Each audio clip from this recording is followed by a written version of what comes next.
problem is, what happened, when it started, and just tell me the description of the injury. I've been suffering pain inside my inner leg. Yep. And it started, I would say, last year, September, around the start of the season. And it literally started off when I was just literally because I'm a one-leg jumper. I think my landing, played a part. Yeah. So all the impact is going into this. What sport do you play? Basketball. Okay, and how long have you been playing basketball for? A year. Because it's your first season basically? Yes. Okay. And when you jump, do you land on one foot or do you land on both feet? I normally land on this foot first and then this one comes after. Yeah. Have you experienced any injuries in either your legs before? No, this is my first ever injury. First ever injury in your leg? Okay. Did you used to play any other sports before basketball? I was playing football literally all my life. Yeah. I switched over last year. Come on, you joined the right gang. So, were you experiencing that pain when you played football? Never? Okay. How bad is the pain between 1 to 10? So 1 being the lowest and 10 being the highest, so that's excruciating pain. I would say its peak is around the 8. 8? Yeah. Is that in-game or after-game? Literally, it depends. Sometimes I'll feel it in-game, so when I come off, I'll feel it, but normally when I'm playing, I don't really feel it due to probably the adrenaline. Yeah. Do you feel it when you're not playing sports and like walking around and stuff? A couple of weeks ago, I was feeling it while I was walking around at work. Yeah. After probably a couple of sessions of basketball, yeah. Where do you work? Down the road in secondary school. Okay. Yeah. So that requires like a lot of walking around and stuff and everything, standing? Yeah, no, not standing, normally sitting, but because I monitor all the printers in the site, yeah. I have to walk around and check them often. Okay, alright. And in terms of how often do you exercise? How often do I exercise? Before lockdown, I was going to the gym literally like 4 times a week, 5 times a week. Yeah. And I was playing probably basketball like 2 times a week. Yeah. Yeah, So you've told me quite a lot in terms of like the history behind your injury. And what I'm going to do now, basically, I'm going to just assess your gait. I'm also going to assess like around your, see if you're flat-footed or not, your knees, hips, and also I'm going to do like palpation and also see how the quality of movement around your muscles, so the active range of movement, passive and resisted. Alright now. Alright, stop. So what I'm going to do first, I'm just going to check to see if you're flat-footed or not, so just stay completely relaxed.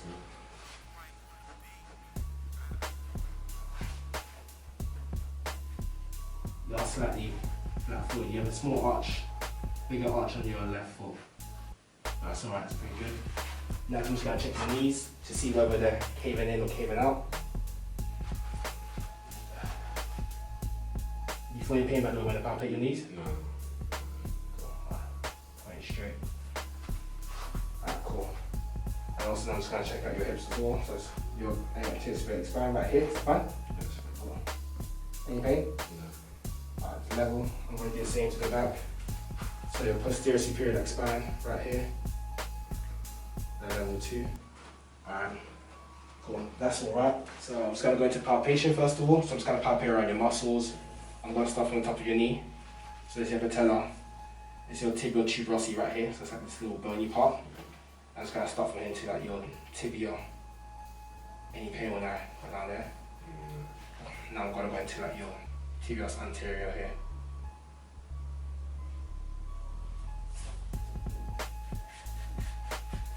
And I'm just going to check your calves as well. Any pain when I do that? No. Okay, good. Lovely. So now we're going to go through your range of movement. So we're going to go through active first. So active range of movement is when you're moving your muscle, like you're doing yourself. So point your toes up. So that's called dorsiflexion. Now point it down into plantar flexion, all the way down. Nice. Now try and point it outwards. Try and like, let me restrict this movement. Go back to the middle. Point outwards. There we go. Go back to the middle. Do it one more time. Point inwards now. So I'm just going to bring it apart. Yeah. Inwards. back to the middle, inwards again. Okay, now we're going to go into passive. So passive is where I move the muscle myself, well your ankle myself. So I'm just going to go into dorsiflexion. Can you want to do that? Okay. Back way down. Can you want to do that? Okay. Inversion. Eversion. Cool. I'm going to do the same for this one, so relax. I'm going to do it again.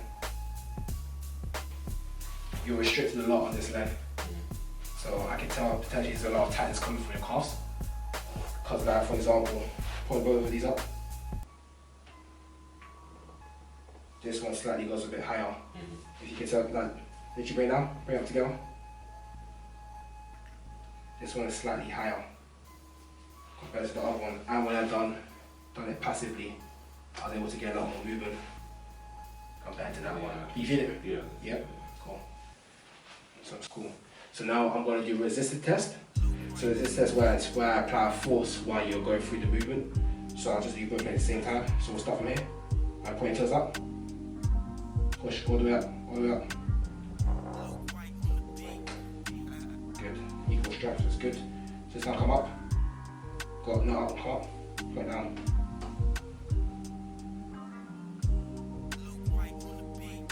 Good. Go up. Good. In. Stop. Let's just do one leg first. So I'm just going to hold it here. I just want you to point in. There we go, that's it. Good. Point in. Good. Let me do some more. Okay. So things I've noticed right now, this calf is very tight.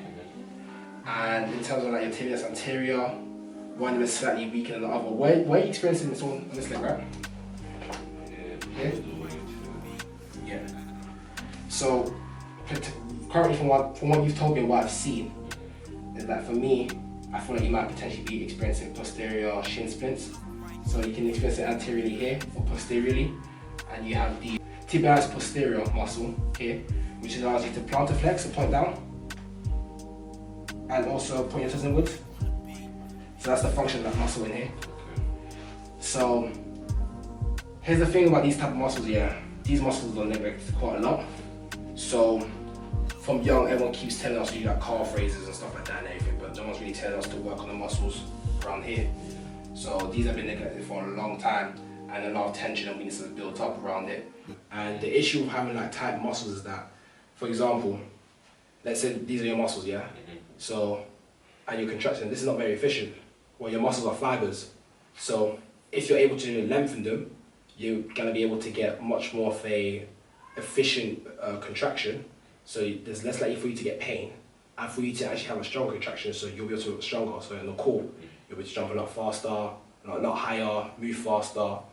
But that can only happen if you lengthen out your muscles. I understand, yeah. So that's like the importance of like stretching, getting massages, and like just doing myofascial releases, all type of stuff. I do some soft tissue work on your tibialis anterior and your posterior as well.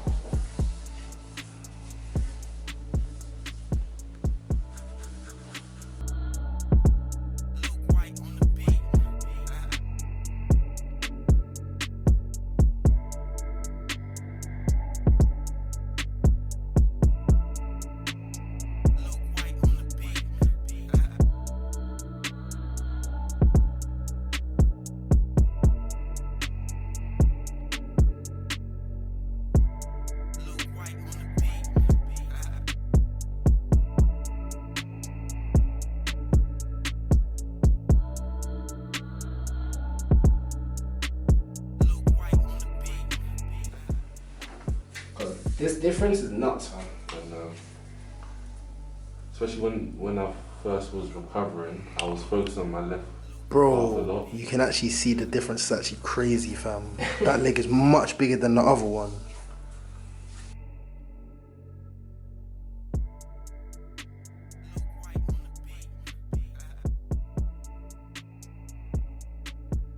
So the first thing I'm going to show you is for your calves. So face the wall. And all you need to do, right here, so let's say you want to stretch out this leg here, so your right leg, pull that back, straighten it as much as possible, and then this knee, go towards the wall. And one thing you don't want to do, you don't get like a heel lift, so make sure that your heel stays on the ground. Okay, Yeah. If your heel lifts a bit, then slightly, yeah. Nope, go back a bit. Lean forward. Cool, there we go. So then hold it. So when you get there, hold it for 30 seconds. You need to start doing that every morning, bro. Before training sessions as well. And to make it harder, what you can do, bend that knee a bit more as well. This one? No. Keep that leg straight. Always keep that leg straight. So Alright. this knee right here. So as you bend it, you're leaning more forward. Yeah. But keep in mind, remember, heel lift, that can't happen. Keep it down. Good. Cool. Then next one I'm going to show you is a stretch for your tibialis anterior here.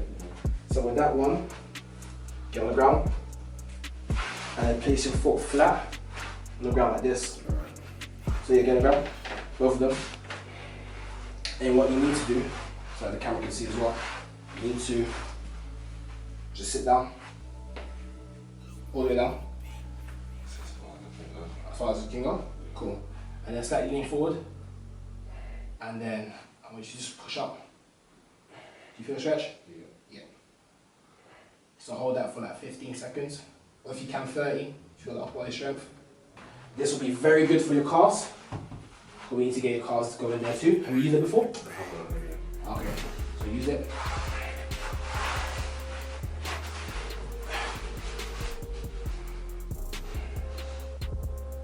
Good. And when you find a tight spot, stick to it. And also what you need to do, what will help is just like for you to twist up your leg as well. So able to like foam roll these sections and that section as well. And do the whole length of the muscle belly, so go all the way up as well. Good, that's it.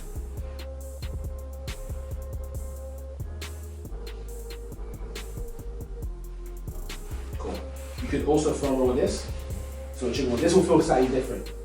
It's a bit more, so put it on the ground. Yeah, put your leg on it. This one might be, it's a bit more pinpoint. Yeah. So I personally prefer using that one sometimes. Yeah.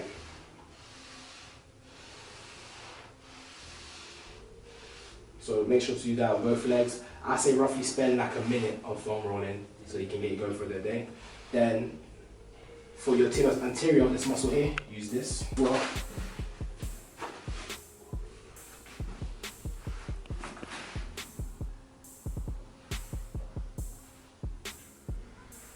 try that. You could even do with the foam roller as well. It'll happen the 25th. Wow, basketball or what? Training. Funding. Okay. Now in terms of exercises, so simple calf raises, I'm sure you know, but what will help, you can do it these ways. You can also point toes inwards and do them. So the bare feels like you're working on different muscle fibers around your calf as well, and also outwards. So I'll give you those, and then I'll tell you the sets of reps, but usually 4 sets, and then 15 reps. And then what we also can do for calf raises, you can do eccentric calf raises. So these are the ones where you come up and you come down slowly. This works better if you have an elevated surface. So maybe on the stairs. So let's see if you're on the stairs and then you let your ankle hang off and you come down, so you're able to get like a longer neck. So there's that I'm going to give you. And also I'll give you the for the tibialis anterior. And basically all you're doing is crunching. Take off my socks. Great. Okay, cool. See, so you grab it and bring it closer to you. So you're going to feel, it's going to work around the muscles around here.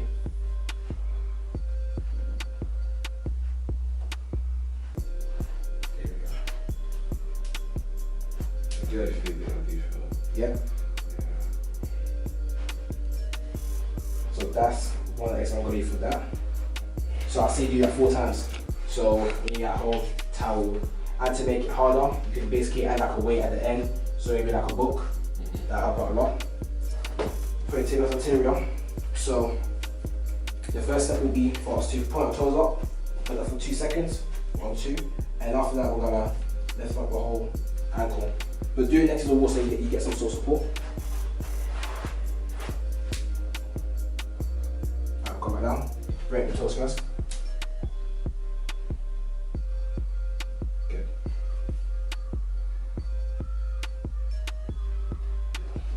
Yeah? Yeah, so I'll give you 4 sets of that and then do 12 reps.